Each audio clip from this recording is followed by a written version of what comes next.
आपको पता है कि एक ऐसे संत हैं जिनका नाम आज हर हिंदू के दिल में बस चुका है, जो सिर्फ एक कथावाचक ही नहीं बल्कि एक आंदोलन का नाम बन चुके हैं। जी हां, हम बात कर रहे हैं बागेश्वर धाम सरकार पंडित धीरेंद्र कृष्ण शास्त्री की। लेकिन ये कौन है और हिंदू समाज इन्हें इतना पसंद क्यों करता है? आइए इस कहानी का रहस्य जानते हैं। धीरेंद्र शास्त्री कौन है? धीरेंद्र कृष्ण शास्त्री, जिन्हें लोग बागेश्वर धाम सरकार के नाम से जानते हैं, मध्य प्रदेश के छतरपुर जिले के गढ़ा गांव के रहने वाले हैं। ये वही स्थान है जहां बागेश्वर धाम स्थित है, जो बालाजी हनुमान जी का एक पवित्र धाम माना जाता है। 4 जुलाई 1996 को जन्मे उनका बचपन एक साधु संत परिवार में बीता। उनके दादा भगवानदास गर्ग एक विद्वान संत थे, जिनसे उन्होंने अपनी प्रारंभिक शिक्षा ली। छोटी उम्र से ही भागवत कथा और सनातन धर्म में उनकी गहरी रुचि थी। उन्होंने अपनी साधना हनुमान जी की भक्ति से शुरू की और आज उनकी पहचान बागेश्वर धाम के चमत्कारी दरबार से हुई है। लेकिन ये सिर्फ एक संत नहीं बल्कि एक आंदोलन का हिस्सा क्यों बन गए? हिंदू समाज इन्हें अपना नायक क्यों मानने लगा? उनकी प्रसिद्धि कैसे बढ़ी? धीरेंद्र शास्त्री की लोकप्रियता का असली कारण उनका दिव्य दरबार है, जहां लोग बिना कुछ कहे अपनी समस्याओं का समाधान पा लेते हैं। चमत्कारी दरबार में वे भक्तों की मन की बातें बिना बताए ही लिख देते हैं।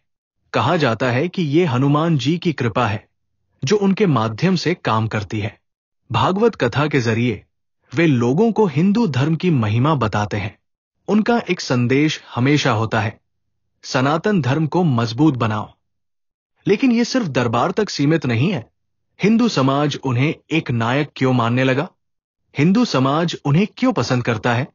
पहला कारण हिंदू धर्म का जागरूकता अभियान। धीरेंद्र शास्त्री सिर्फ कथावाचक नहीं बल्कि एक हिंदू जागरूकता आंदोलन भी चला रहे हैं। उनका कहना है कि हिंदुओं को अपनी संस्कृति और धर्म का ज्ञान होना चाहिए। दूसरा कारण सनातन धर्म का समर्थन। उनकी कथाएं रामायण, महाभारत, पुराण और वैदिक ज्ञान पर आधारित होती है, जो हिंदुओं को उनके इतिहास से जोड़ती है। तीसरा कारण घर वापसी और धर्मांतरण का प्रतिरोध। वे धर्मांतरण के खिलाफ खुलकर बोलते हैं और हिंदुओं से कहते हैं कि अपने असली धर्म की ओर वापस आओ। चौथा कारण हिंदू राष्ट्र का सपना। वे हिंदू राष्ट्र की बात खुलकर करते हैं और कहते हैं कि अगर हिंदू एकजुट नहीं हुए तो सनातन धर्म खतरे में पड़ सकता है। पांचवा कारण हनुमान जी की कृपा और चमत्कार। लोग मानते हैं कि हनुमान जी की कृपा से वे भक्तों की समस्याओं का समाधान करते हैं, जिससे उनकी श्रद्धा और बढ़ती गई। क्या उन्हें विरोध का सामना करना पड़ा? जैसे ही उनका नाम बड़ा होने लगा, वैसे ही उनका विरोध भी शुरू हो गया। मीडिया और तर्कवादी लोग उनके चमत्कार को अंधविश्वास बताने लगे। धर्मनिरपेक्ष लोग उन्हें हिंदू कट्टरपंथी कहने लगे।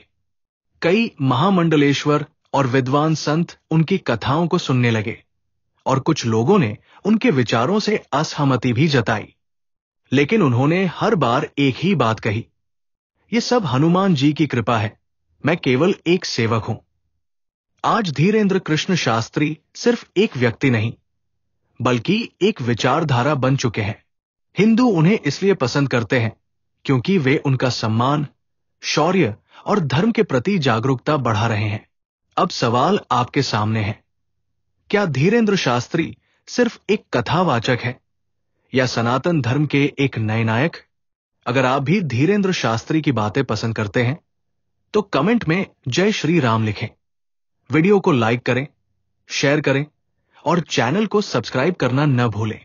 जय श्री राम।